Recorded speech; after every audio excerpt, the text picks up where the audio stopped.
Today's presentation will be given by Yiqing Xu, Assistant Professor of Department of Political Science at University of California, San Diego. He works in political methodology and positive political economy with a special focus on development and institutions in China. He received a PhD in political science from the Massachusetts Institute of Technology and an MA in economics from China Center for Economic Research at Peking University, as well as a BA in economics from Fudan. His work has appeared or will soon appear in American Political Science Review, American Journal of Political Science, the Journal of Politics, and Political Analysis. If you haven't noticed, he's a political scientist. He's currently working on a few projects related to China, including ideology of the Chinese public and communication strategies of Chinese officials. And today he will be speaking on China's ideological spectrum. Please join me in welcoming him. Thank you.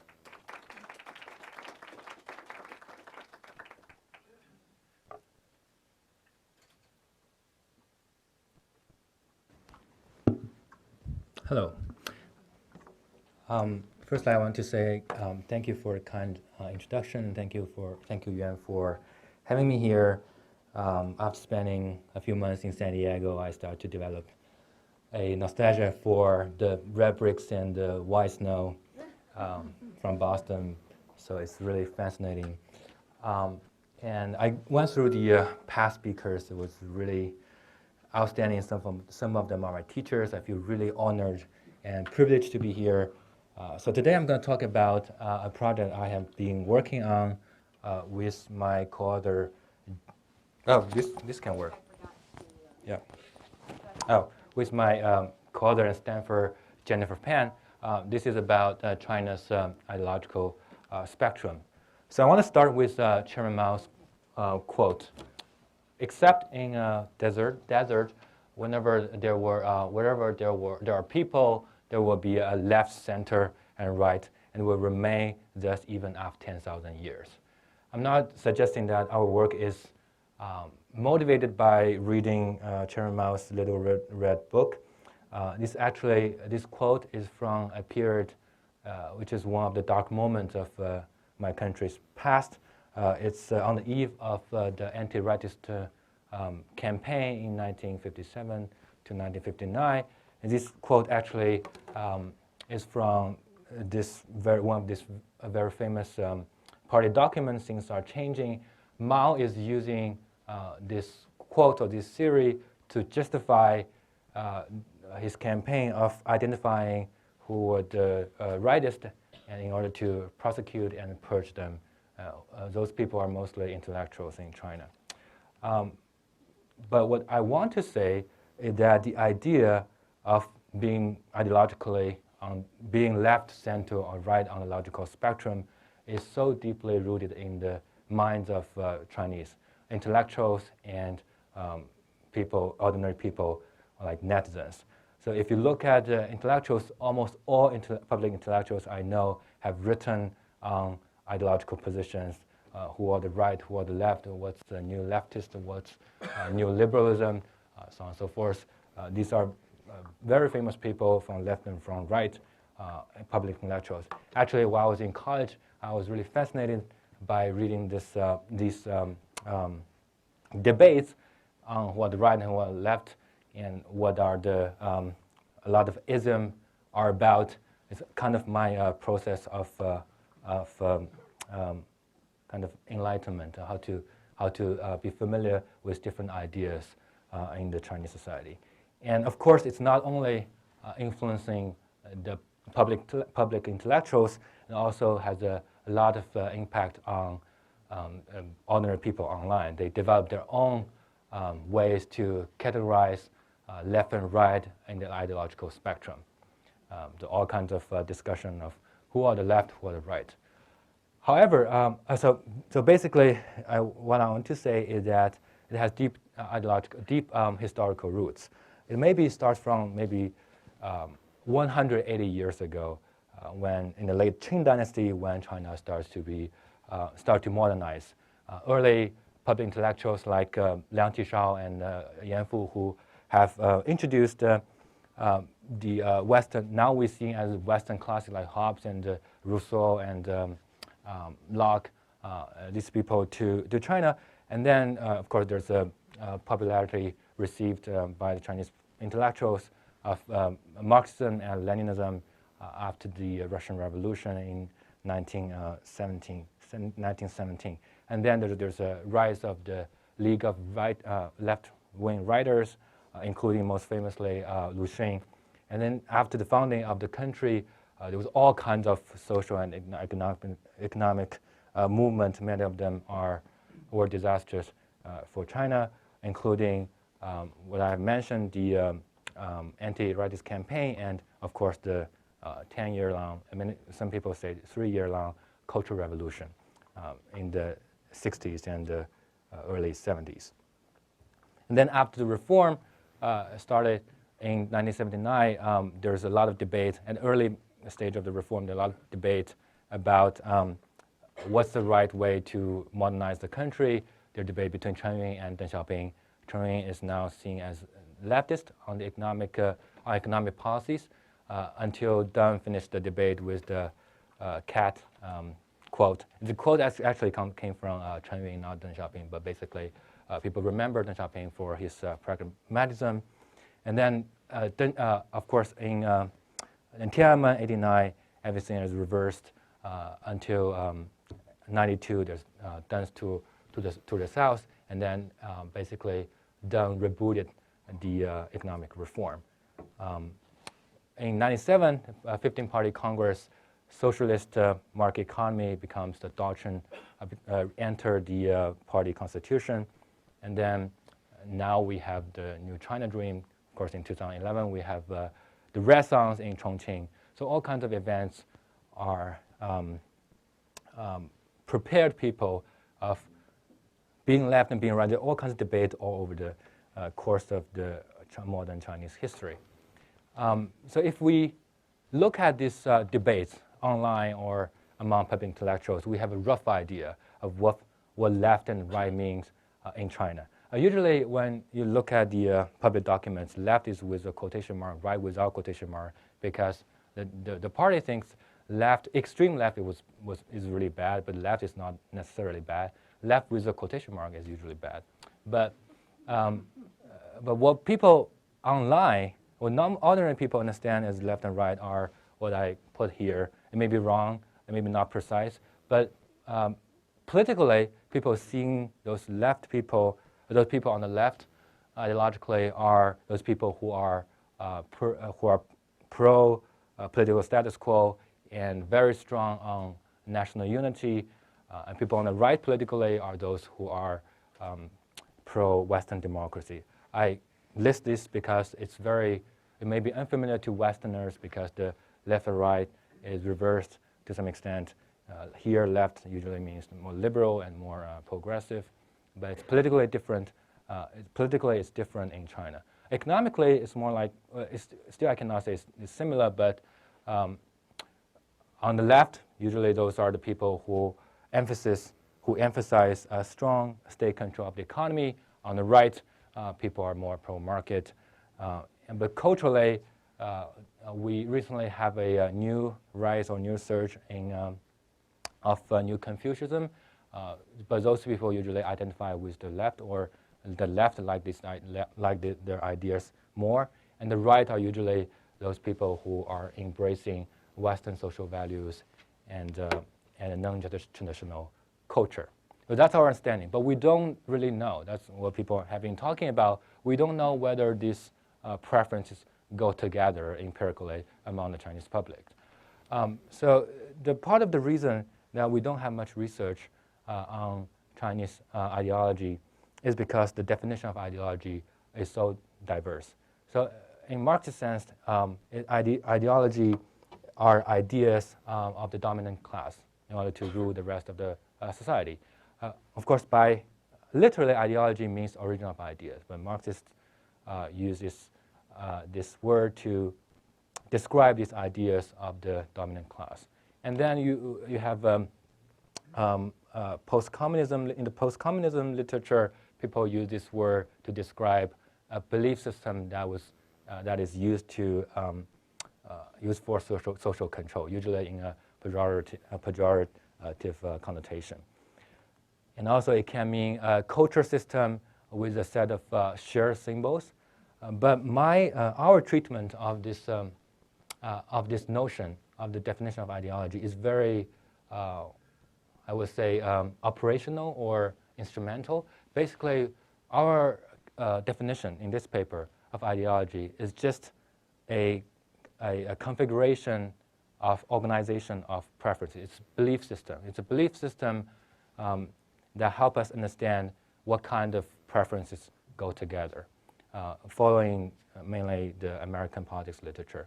And conversely, Converse very famously put down this definition that ideology, in his sense, is a belief system. So we study the constraint and configuration of Chinese ideology. There are two main challenges. One is what I have suggested.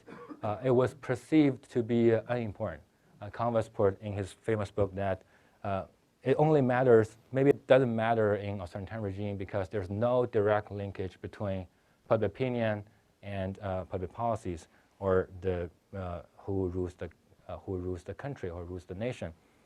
And he says that it only matters in crisis when there might be a challenge to the regime, to the existing power holder. Another issue another challenge facing us, we're facing in terms of research on ideology is limited data. We just don't have much data on public opinion or on a wide range of issues that people may care about. So what we do in this project is basically we study the constraint and configuration of preferences in China among the Chinese public using an online data set of about 500,000 respondents. And we develop measures of ideology by studying this configuration, and then we look at the correlation of ideological measures we obtain with some observables, like individual characteristics or regional characteristics. So what we do is extremely simple. We basically apply existing models and with the data, and we look at what are the configuration of Chinese preference of the Chinese public, and how this measured ideology measures of ideology are correlated with some observables. So why does it matter? So I think it can help deepen understanding of how political cleavage emerges in a contest without electoral competition. When we talk ideology, usually we talk about ideology in democracies. Ideology in the sense that it's a configuration of preferences, because in these competitive democracies, you have competing parties forming policy platforms. And then according to John Zala, basically people pick a side and they incorporate these ideas from the side they pick, and they form their ideas. But we don't know how political cleavage emerges in a authoritarian context where we don't have another voice. Most often we only have one voice from the regime. Of course, the social media becomes more grows rapidly in China, but still there's a dominant voice which is the regime. And secondly, and probably more importantly, it can help us understand, maybe have an educated guess of what's going to happen to China in the future. It is of practical importance, I think. It maybe help us to imagine whether there will be a united support or opposition to the regime. And also it can shed some light on the prospect of democratization. I remember I read Mary's very famous work while in grad school about the relationship between reform and opening up on the prospect of democratization. Actually, Mary argues that when the reform opening up may not necessarily be good for democratization in terms of bringing a political change, because it strengthens the state and weakens the civil society. But by looking at how ideas are configured among the public, we might have some, it might shed some light on our understanding of this question. And also, in the hopefully not so far, I shouldn't be talking about that, but I still want to go back, that we might have a better understanding of the political landscape in the future. So why is it important? So it's really a shock to us when we write this paper and we upload to SSRN, and so far has been a year. It was downloaded by 9,000 times, and in the first week it was downloaded by 4,000 times. It's just crazy to us. It shows how much people are interested in this topic. It does not show the quality of this paper. It is way out of league. It should not be at that place. But then within a week of this paper, this working paper uploaded to SSRN, we received a criticism from Global Times in Chinese and English.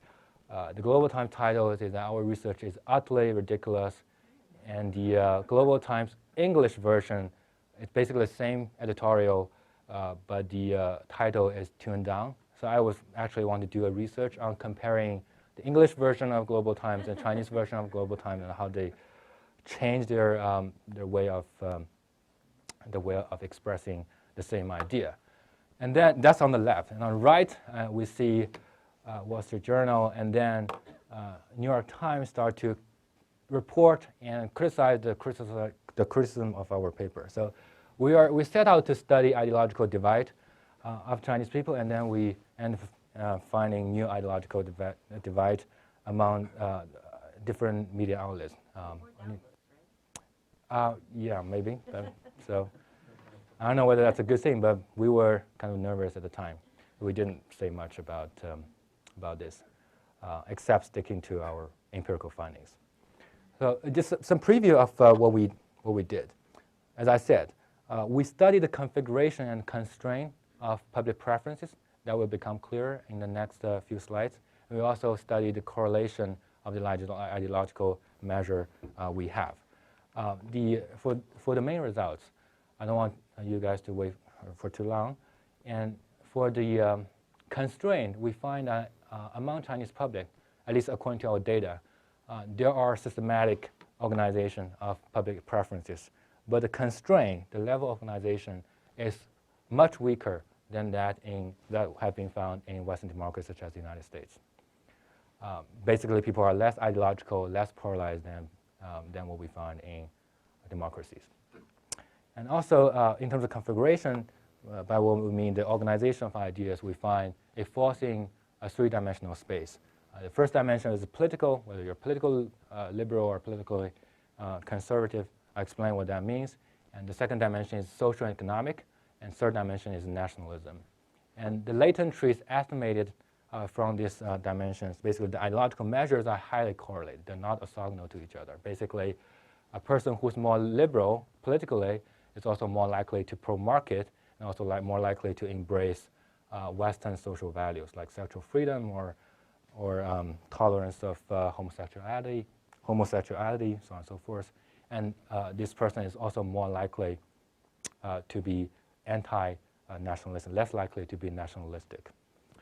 These are our main findings. And also, if you look at correlates, wealthy people, people living in richer areas, and better educated people seem to have more liberal ideas, broadly defined. These are the main findings from this research. So here's a roadmap of my talk today. I'm going to talk about how to conceptualize ideology, so what we want to do using various existing statistical methods. And then I'm going to talk about data and the methods, walk you through the findings, have a lot of pictures, and then I will briefly conclude. Conceptualization. So how we think about ideology, what do we mean? This may be familiar to political scientists who are sitting here, but may unfamiliar to a lot of the rest of the audience. So what we do is actually we try to, as I said, understanding how ideas were organized. Here I have a toy example. Let's say in a hypothetical society, there are two defining issues. The only two issues matter. One is whether individual or group should be the fundamental unit of concern.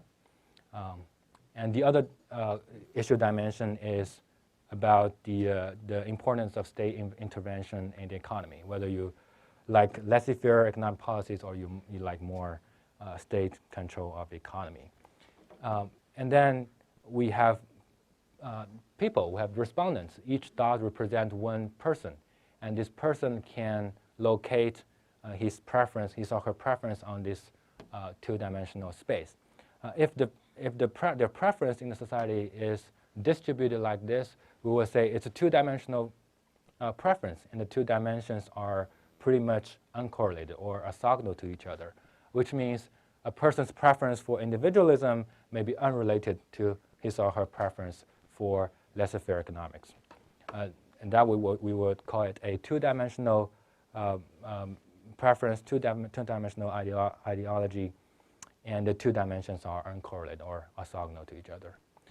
There's another possibility, which is a person who's endorsing individualism is almost for sure favoring laissez-faire economics. And basically the two-dimension collapse to one, which is represented by this single line. It's a one-dimensional space. If that's the case, we will say there's a strong constraint in this two-dimensional space and put people onto one dimension. And then we say the main political cleavage would be people on the bottom left corner and people on the top right corner. That's the what we meant by configuration. And there's more constraint on the ideas. Now in this case, we will say the ideological divide is one dimension, because essentially you have just one-dimensional distribution of preferences. Of course, the reality is more complex. Often case we see there may be two dimensions, like an egg shape or football shape preference. A person who's more likely to favor individualism is more likely, although not for sure, favors laissez-faire economics. There's a positive correlation. It's still two-dimensional preference, but the two dimensions are correlated. Like people have argued in the United States, you have a social dimension, you have economic dimension, but these two dimensions are highly correlated. In this case, we will still say it's a two-dimensional preference, but the two dimensions are highly correlated. Okay, so in the rest of the paper, what we want to do is to find constraint and the configuration of preferences. We have 50 questions, a lot of questions, and we try to figure out what number of dimensions can capture most of the variations in answers to the questions, and what are these two ends mean. Here it means collectivism and economic interventionism. Here the other end means the opposite. We also want to understand in different dimensions what's the meaning of the two ends of the spectrum. That's what we want to achieve in this project. Now I'll describe the data and methods. So basically, this is an example that why political scientists should have a life, at least on social media. So one day, actually it's April Fool's Day last year. It's not a joke, it's April Fool's Day. I saw this retweet by a friend of mine, posted this blog saying that this person is releasing data. And I later came to know this person. He's now working in a software company, but he was a PKU, Peking University alumni. So in 2007, he and a few friends on BBS, many of you young people sitting here may have no idea what BBS is, but it's basically where people talk about things online with words, only words, no pictures. So they develop a survey. They basically try to mimic the political compass survey in UK. They try to have a Chinese version of the political compass survey. And develop 50 questions and put it online. They revise it 3 times, and they have a pretty stable version. You'll see the questions later. And over the course of 7 years, about 1 million people answered this survey online. And then on this particular day, he said that there's some reason for his release in the motivation of receiving data, which I can talk about later. But basically what he said, I'm going to put some of the data online. So as a researcher who do empirical studies, when you see a data release, it's just like a Boston driver in a snow day, you see a parking spot, you have to go for it. I download data and I called Jennifer at Stanford. So we set out to write this paper in a fairly short period of time because we're really interested in the questions that can be probably answered by this survey. It has still it's online. You can download the data, and there are 50 questions. The questions when you answer this survey, you still can answer the survey by the way today, although it's being blocked in China right now for some reason. So the survey is randomly. The questions are randomly ordered for each respondent. There are 4 options from strongly disagree to strongly agree. You cannot answer I don't know, which is a drawback of this survey. And for the data he releases, there are about 500,000 respondents from 2012 to 2014. Of course, the drawback of this survey is that it's not representative of anything. It's not representative of any known population. I'm going to try to not solve, but try to improve the data quality. But still, it's a big challenge for us. So the questions range from 7 categories. We try to put them into 7 categories. You see why I think it's important.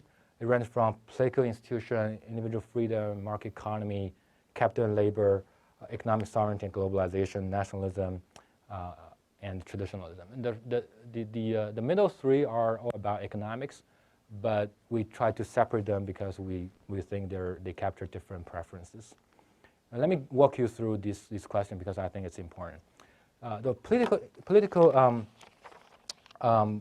institutions are a set of questions that pertain to people's preferences for democratic institutions, including universal enfranchisement, multi-party competition, media freedom, and due process and rule of law. And questions like Western multi-party system are unsuitable for China in its current state. Or indiscriminately emanating Western-style freedom of speech will lead to social disorder in China. These are questions about political institutions. And second category is about individual freedom, which are related to educational choices, religious freedom, sexuality and reproductive rights, as well as other issues on individual autonomy. Example would be primary school, secondary school, and college students should all participate in government-organized military training. If some of you may know that this military training started after the Tiananmen. The government started to have military training. It's not for military purpose. It's just for some discipline, I guess. And another example would be even with population pressure, the state and the society have no right to intervene in the decision to have a child or how many children to have. So even the policy is relaxed now. The one-child policy is greatly relaxed. So today, the question remains valid. I talked to David, one of the people who designed this survey, and they specifically want to make these questions time insensitive. And the third category is one of the economics category about free market. It's more about whether the state or the market should be the main mechanism of allocating resource. Questions like if the price of pork is too high, the government should intervene, or individuals should be able to own, buy, and sell land, which is not possible right now. And the fourth category is capital labor. This group of questions have a strong connotation of distributive justice. They usually use language of a Marxist labor theory of value. Questions like people who make money through gains from financial investment contribute less to society than people who make money through labor. Questions like the process of capital accumulation is always accompanied by harm to the working class. The fifth question is more about China's economic sovereignty and its relations with foreign countries. A question like foreign capital in China should enjoy the same treatment as national capital, or high tariffs should be imposed on imported goods that are also produced domestically to protect domestic industry. Sounds very familiar these days. And the sixth category is on nationalism. It's quite straightforward. It's basically about national pride and whether China should be using forces to advance its national interest. Question like,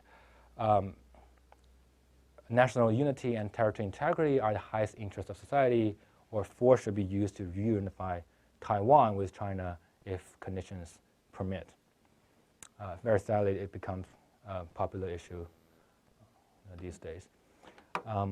The third one, the last one, is about traditionalism. It's basically about people's preferences for traditional, especially Confucius ideas, and non-traditional values like sexuality or homosexuality, sexual freedom and homosexuality. Questions like traditional Chinese classics should be the basic education material for children, or two adults should be free to engage in voluntary sexual behavior regardless of their marital status. So we have this wide coverage of issues in this survey.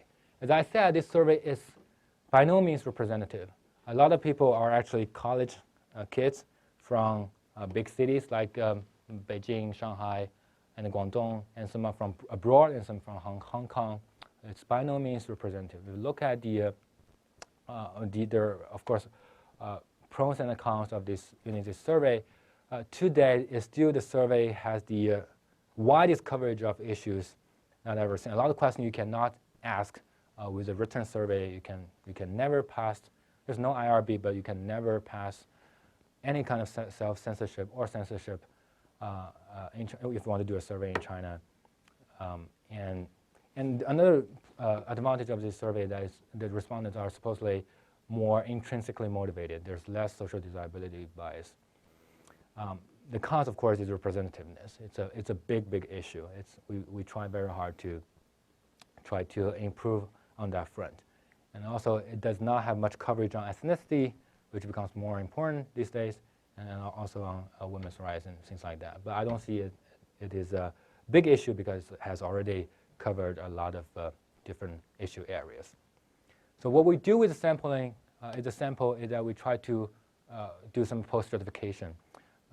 Basically, we try to reweight and resample the data. Because we have a lot of data, we try to reconstruct the sample that looks like more balanced or more like the general population. What we do is basically based on the census, the education, gender, and age, and the geographic location. They do record this kind of information.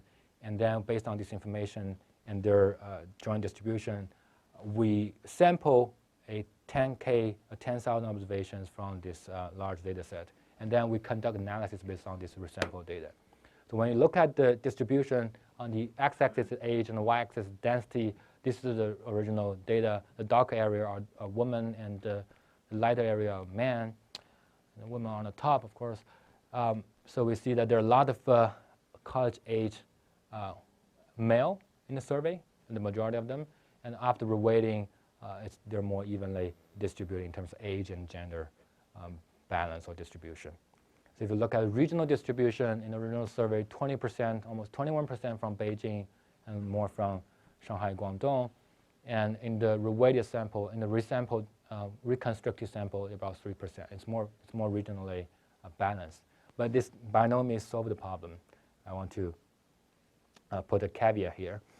The methods, we basically use a battery of existing methods in political science to try to do this scaling. There's vast literature on how to scale ideology in China. We use PCA and EFA, which are essentially dimension reduction methods, which I will talk about later, to study the level of constraint of public preferences. These days, the IRT models, item response theory models, are very popular in political science. It is actually a Bayesian version of EFA, basically. So we do all these kind of things. And we will also use a CFA, confirmatory factor analysis, which is kind of popular in the psychology literature to study the configuration of public preferences because of a suggestion by a reviewer, which is kind of helpful. So what is CFA? So CFA is basically you lay down the model, you have a system equations, you make sure that the model is correct, which is almost always not true. But then you fit the data and then let the data to tell you what are the latent factors. Let me explain in English. So basically, it's coming from the education literature. Let's say we want to measure a pupil's, a kid's reading and writing skills. And we don't observe their reading and writing skills. They're latent variables, but we want to know. But we have a set of measures. We test them. We have them read articles. And then we have these measures, which are items. In our case, is the answers to the 50 questions. But we want to know are these latent abilities or latent factors. In our case, we want to know the ideological position of these people signified by these answers to the questions.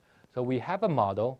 We put down this model, and we say this group of questions are driven by this writing latent ability, and this group of measures are driven by this reading ability. So similarly, this may be a political dimension, this may be economic dimension, so on and so forth. And then we fit this model, and we get the latent estimates of the things we want to estimate. And we label them as ideology. Ideology is just a label. It's basically a latent dimension. And what are the findings? So we have 3 findings. We want to look at the constraint, the level of organization. We want to look at configuration. We want to look at the correlates. So in terms of constraints, I use the PCA here, principal component analysis here.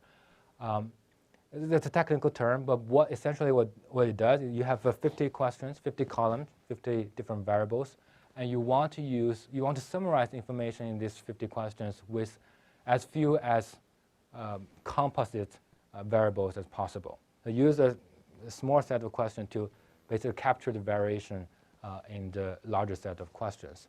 And what it shows is that basically the first 3 principal components, which are the composite variables, can capture a much bigger variance than the rest of the principal components. It maybe shows that there may be a multidimensional here, 3-dimensional space. It's not very organized. The eigenvalue of the first factor is not huge. In America, maybe it's about 20. It can capture way more than the first principal component can capture in China. But still, you see some level of organization in the Chinese, among the Chinese public. And it can be highly dimensional. There's a second and third dimension. Basically, we do a little bit more experiment. We try to do this sort of experiment. Of course, we don't observe the latent variables, but if we were able to observe the latent dimension, the first principal component, to what extent we can predict people's answer to this 50 question? That's a question we asked.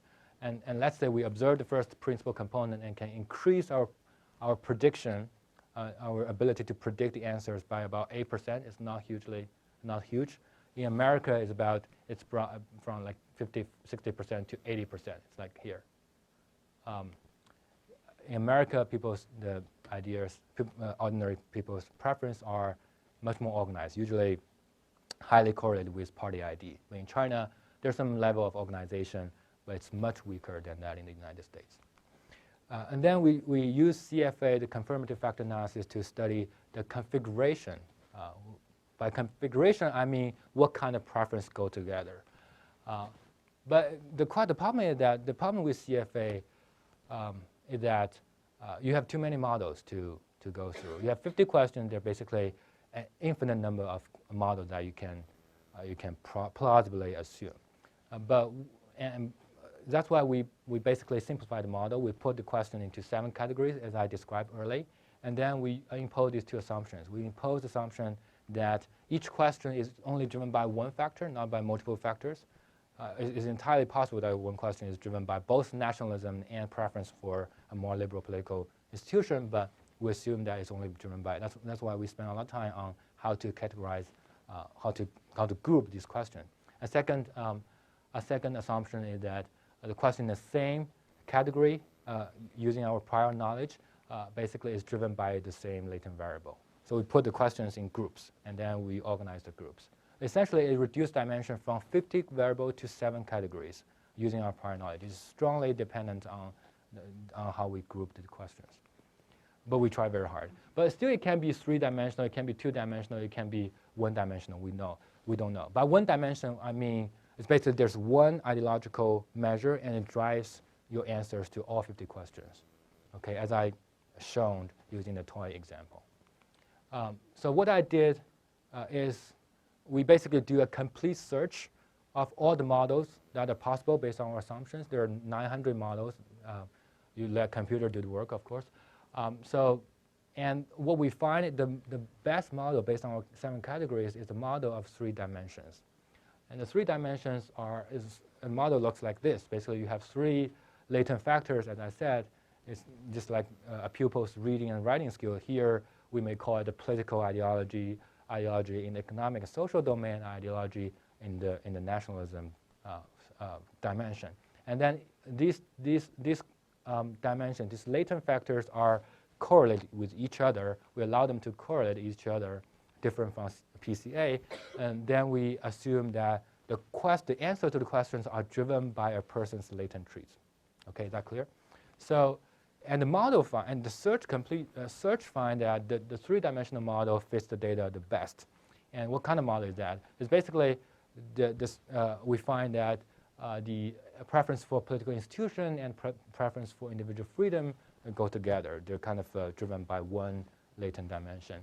And the 3 economic categories go together, although we don't assume that, but they turn out to go together. We allow them to be on different dimensions, but it turns out they're together. And the traditionalism dimensions also lands on the same dimension. And the 3rd dimension is nationalism. So we call this political dimension, economic social dimension, and the nationalism dimension.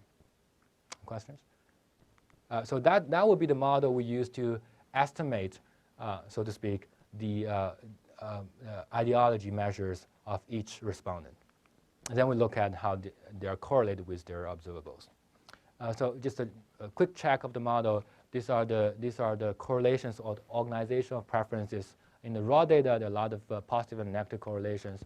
How the model is estimated, and we take the residuals, which is part that is not explained by the model. There's not much, there is basically noise. And there's some organization here. We take them out using the model, and these on the right-hand side is the left out. Okay, so I want to walk you through what we mean by the political dimension, but economic, social dimension, and nationalism dimension. And by the way, these are just labels. These are labels we put on them. It's not science. It's just something we put on these categories. The political dimension, these are the estimate. This estimate means the effect, so to speak, or the correlation between the latent traits we estimated on your answer to the question, whether a 1 standard deviation increase or 1 unit increase in these latent variables on 1 standard deviation in the answers to your questions. You cannot see this, of course, but let's say, for example, if you agree on the statement that universality of human rights take precedence over sovereignty, you're more likely to score high on this dimension. And we label this dimension political liberalism. Okay? And if you agree on this statement, Western multi-party systems are more suitable for China in its current state, you will score low on this political liberalism dimension. Or if you disagree on this, you will score high on the political liberalism dimension. Okay? So, by the way, you can never ask, we try to ask this question in surveys in China. It's just not possible. No company would agree to let us to do that. We really want to have a representative survey. We want to circumvent, I shouldn't be talking about that maybe. So basically the first dimension is a preference for democratic institution and protecting individual rights, and also versus preference for the political status quo and the states intervening in the private domain. Okay, like more military training, and to not let people to choose schools, so on and so forth. The economic and social dimension, remember we're putting all 3 economic category and the traditionalism category. People, for example, if you agree on individuals are allowed to own, buy, and sell land, you will score high on this dimension, which we call the pro-market, non-traditional dimension. Okay? If you agree on that, the A diagrams in the Book of Change, 八卦, is more likely to explain change, explain many things in your life, you're more likely to score low on this pro-market, non-traditional dimension, which means you're more anti-market, you're more traditional. Okay, and you have many more questions in the paper that you can find. So basically, it's a preference for pro-market reforms, embracing globalization and non-traditional values, and versus preference for state sovereignty, in the economic domain, and more protectionism and state intervention economy and traditional value, Confucius values, okay, among the Chinese public. And the third dimension is quite straightforward. It's a nationalism dimension. If you agree on the Chinese citizens should be allowed to hold foreign citizenship, you score high on this dimension. This actually means you are anti-nationalistic. If you agree on that national unity, or you can use force to unify Taiwan, you score low on this anti-nationalism dimension. It's basically anti-nationalistic views versus nationalistic views. These are the three dimensions, and we put labels on them. It's totally not science in terms of the labeling. It's commonly known as a problem of the scaling. We try to interpret from what we find from the data. Okay, so we look at the latent vectors. Now we have the model, we fit the data, we have the latent trees. It's all standard, not much methodological innovation here. But if you look at the latent trees, the political and economic social dimensions are highly correlated. It's not like one line, but it's highly correlated. It's like a galaxy shape or egg shape, a skinny football. So what that means is a person is more politically liberal, is also more likely to be pro-market and also more likely to be anti-nationalistic or less likely to be nationalistic. And the last row is a principal component, which is essentially dimension reduction. It's all correlated with everything, okay? And if we put in a 3D domain, which might be more intuitive, the first axis is political and then economic and then nationalism. It looks like in the 3D space, it's like a skinny football shape. And we put on color. By the way, the red and blue color makes a lot of trouble. It's part of the trouble we encounter in the beginning. So in the paper, we don't use red and blue because it's like politically loaded these days. So just to summarize, let's summarize the finding. The left, confirming what we know from the intellectual debates, from the debates of the elites, the left among the Chinese public seems to be those who are pro-political status quo, pro-state control of the economy, and have more nationalistic views against those who are more pro-democratic institutions, pro-market, and anti-nationalistic. Okay. Next, we look at the correlates. I'm sorry to bore you, but I have three more bulletin points. And then in terms of correlates, we look at the individual characteristics, and we look at the correlation between these latent trees with individual characteristics and correlation with regional indicators. We also do some survey with cadres secretly. Hi, camera. So we look at how they using the same questions. So we're going to see how it's different from the public preference. So the gender, in terms of gender, there's not much difference. It could be the sample, but the female seems to be holding less extreme. The dispersion way smaller than that of male. Male are more likely to be more extreme. It could be sample. We're not sure. It could be the sampling problem, but we see that. If you look at it in a two-dimensional space, political liberalism and the second dimension, it looks like this. The women are painted in red. It's more condensed. They have more centralistic views. If you look at the contour, you look at their means are about the same, but the men have more diverse views in our sample. If you look at education, we use both the Zuobiao data and the Asian Barometer survey data. By the way, I forgot to mention that we also use Asian Barometer survey, which has much narrower coverage of questions, but the advantage is that it's a nationally representative sample, and we try to corroborate our results with ABS. It has some political questions. It has some traditional questions on traditionalism. We do the same thing with ABS data. We find that more educated people score higher on our ideological measures, which may not be surprising to many of you. If you look at the contour, the red are the below college, the blue are the above college. I want to give you the right idea. It's not like Chinese societies are polarized. There's still a lot of overlap, huge amount of overlap between less educated and more educated. It's just that education, I shouldn't be using the causal language, but let's say the education shift people towards the top right, more liberal, more pro-market, but it's not huge, right? It's still a lot overlap.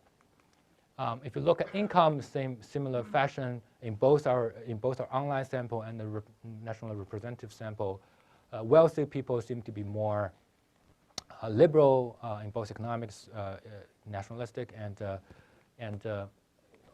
in all these three dimensions. If you look at age, it's been, the two sample gives different results. The older people, older generation seems to be more conservative, that's for sure, but in ABS data, it's monotonically decreasing. Young people are more liberal. In the online sample, there's a curvature here. And then we look at the ABS data, we divide into urban and rural, because we know that Zuobiao data are mostly answered by rural kids sitting in a dorm, I guess. So you see that in rural areas, monotonically decreasing, but in urban area, in ABS data, you also see this flattening, which is kind of worrying to me. It could be the curriculum have been changed. It could be that, I don't know, I don't know how to interpret that, but there seems to be something happening for the younger generations these days. Okay, in the 20s, the 20s in 20s or 25 today, there seems to be not much progress in terms of moving towards liberalism for the young kids. Regional development indicators, not so surprising. We use different kinds of weighting scheme and all the same results. 30-something observations highly correlate, highly statistically significant, so to speak, correlate with income, correlate with urbanization. If you look at Guangdong and Jiangxi, Jiangxi is one of the most conservative place where our revolutionary base, one of the revolutionary bases was located. So basically, they're more conservative to the left. But still, I want to say there's much overlap. Like most people are overlap with each other, but there's some the mean shift to the right. We also have a sample from abroad. We don't use this data to do the scaling, but we can predict based on the answer to the question, we can predict the ideology. As people who answer the survey are from abroad, presumably you guys sitting here are more liberal, not so surprisingly. But people who answer questions in Hong Kong even more liberal. Indeed, one country, two systems. It can be the Hong Kong people. It can be the students studying in Hong Kong, right? So why the wealthy and wealthier and more educated people are having? This is not so surprising to political scientists, I think, but still we need to explain. It's not causal at all, by the way. It's all correlational. It could be material self-interest. It could be you want to protect your property rights, as many economists have argued. It could be a greater exposure to diverse culture. And we watch Friends in college, right? In Fudan at least. And it could be a cognitive mobilization, as argued by some political scientists in America, that these people are more likely to seek information and then exposed to different ideas. It could be some personality traits, right? It could be totally correlational. This kind of person like this kind of idea. It could be deeply cultural. It could be reverse causality. People who holding these ideas are more likely to take risks and who are more likely to become successful. Although I don't think that's the whole story. I think the causality might be the other way around, because we do see education change a lot. I'm right now writing a causal paper using some institutional variation, exogenous institutional variation, to look at the causal effect of education on ideas. There seems to be a big effect. So I do think there are two-way street, but this way is more plausible to me. So there are also some preliminary results on cadres. I guarantee you that's the last bulletin point. So again, I rescale the data. This is the sample of the public in Jiangxi and Guangdong. Guangdong is shifted to the right, as you've already seen. Well, these are our sample of the cadres from 3 different provinces. One in western province, one in a southern wealthy province, and one in a northern not so rich province. But it looks like it's so surprising to us and unexpected. It could be the sample is so bad, but they seem to be very central, and the Ming is even more to the right to Guangdong. In terms of political, they're just really, it could be that they have, they really worry about answering this question. They just always choose at the center. That might be the problem. And in terms of anti-nationalism, they're even more anti-nationalistic than people in Guangdong. That's kind of surprising to me. And look at the economic area where maybe they're more free to answer truthfully. They seem to be more diverse. And again, there seem to be more, the cadres, the CCP, these are the cadres, local cadres. They're more to the left, to the right of people in Guangdong, the median people in Guangdong, although the dispersion is smaller. These are all preliminary. I'm not sure whether that's correct. Could be the sample is very bad. I'm still, but I think it's kind of, I was thinking that they might be here. They might be here. They're really ideological, really partisan, so to speak, or really pro-regime. It doesn't look like that. So I want to do more research on that front, if you allow me. So concluding remarks. So again, we did very simple preliminary research on this topic. Three things. We look at the configuration or constraint of preference. There seems to be some organization, but the level of organization, level of polarization is much lower, weaker than that in the United States. Okay, and there seem to be three-dimensional preferences: political, economic, social, and nationalism, and they're highly correlated. And the last one is these ideological measures are correlated with existing, with observables. For some reason, we want to do more study to identify the causal relationship of these variables. So what's the next step? We want to measure ideology more effectively. We cannot always ask 50 questions in every survey if we want to really measure this variable. We try to write a methods paper, kind of a methody paper to explore what might be the right way to measure it more effectively. And we want to look at the causes of ideological formation, ideology and the regime support ideology and political behavior. There's a grad student at UCSD who's writing a thesis on this. He's very talented. If you're looking for someone to hire, he's working on that. And also ideology in online space and our key opinion leader. That's something I'm really interested in. And again, as something I've already done some preliminary analysis, ideology of political elites. And I think there should be more research on this, building upon existing political opinion research on China. That's all I have. Thank you. I'm happy to take your questions.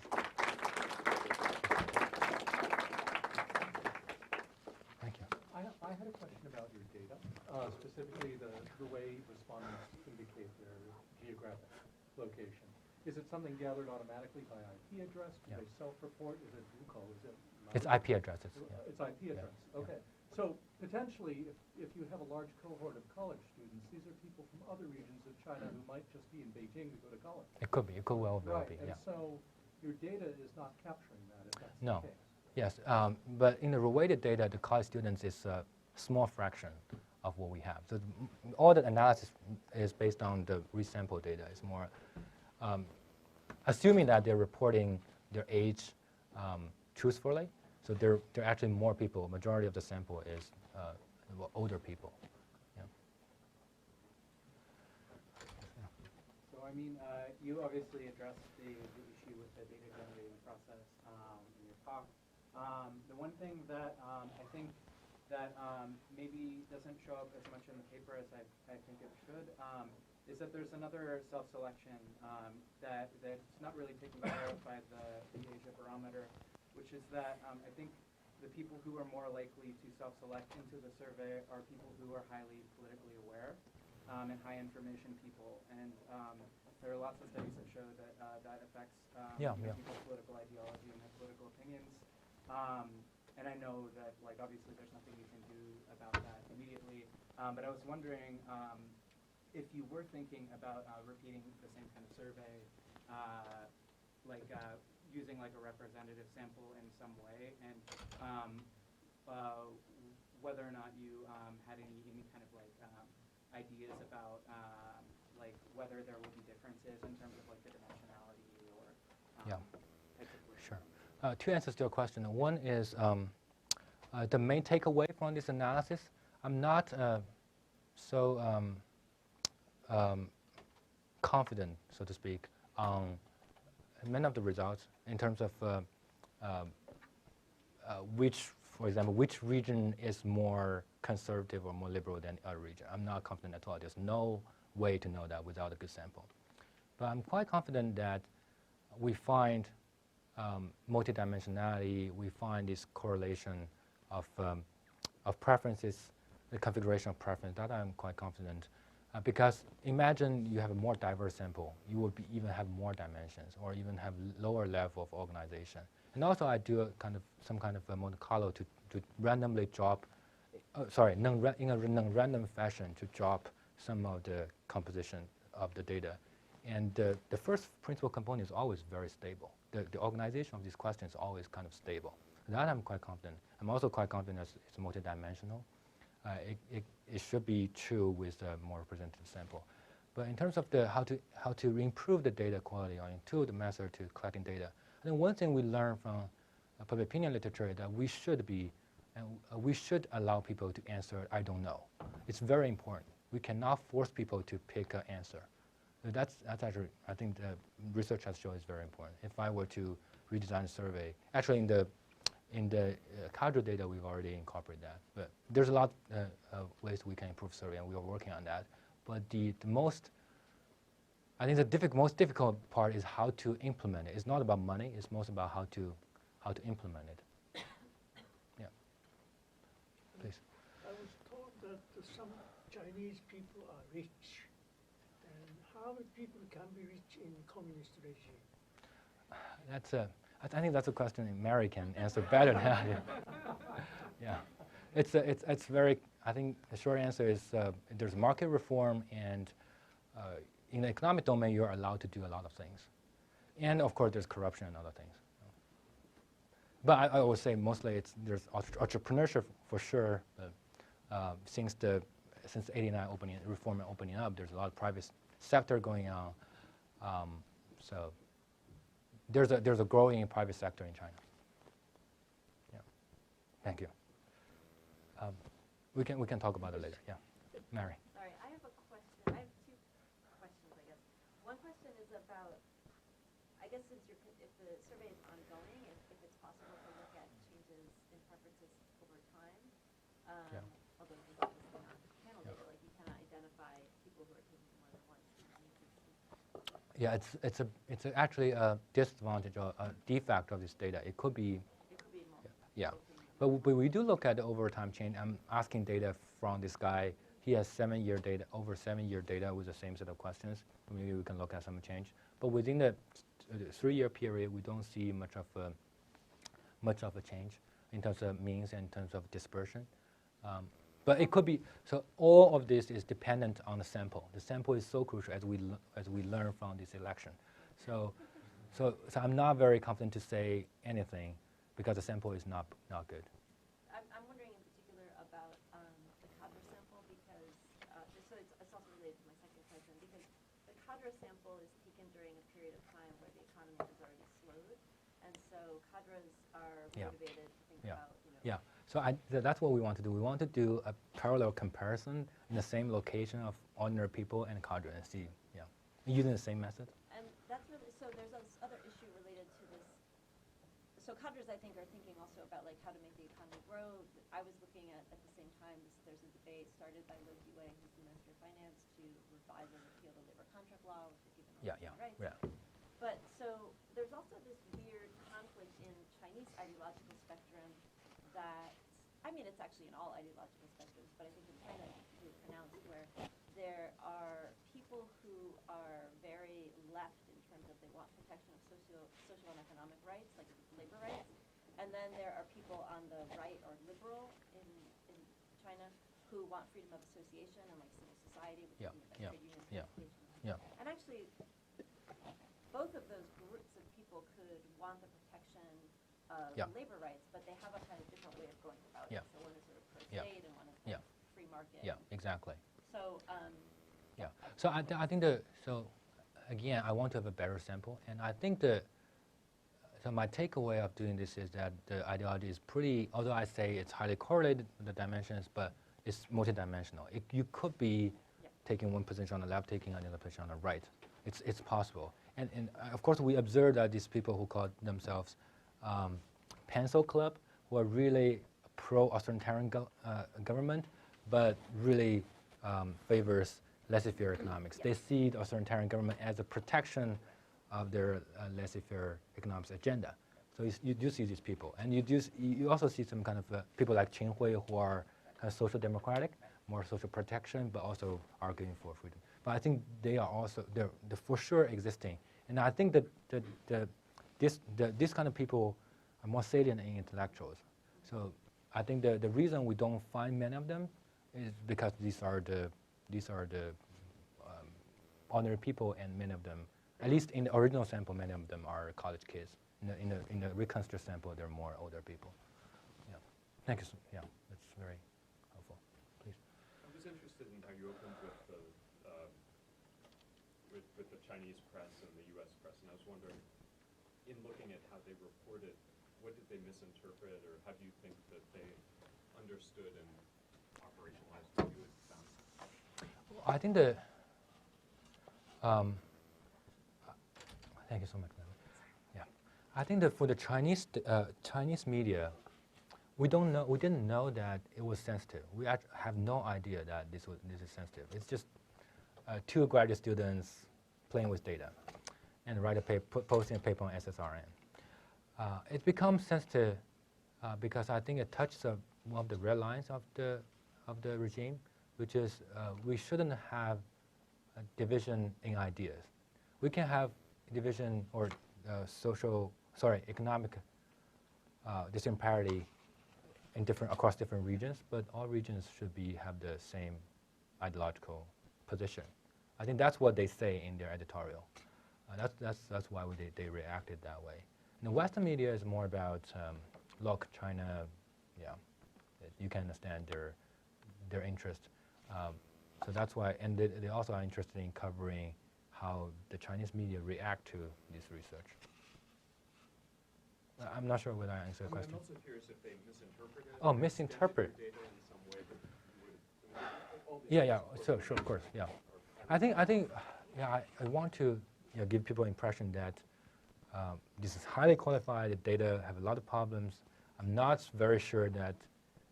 Although I'm kind of sure that Jiangxi is less liberal than Guangdong, but whether Shanghai or Guangdong, which place is more liberal, I have no idea at all. But the media would like to use a map of our averages of ideological measures to show which place is more conservative, which place is more liberal, and they like to show this kind of electoral maps. It's a sensitive word in China. So that's what they're interested in. But with the data we have, we cannot do that, even if we want to do that. At this moment, we don't want to do that because it's theoretically not so relevant. Yeah. All right. Thank you very much. Thank you so much for having me.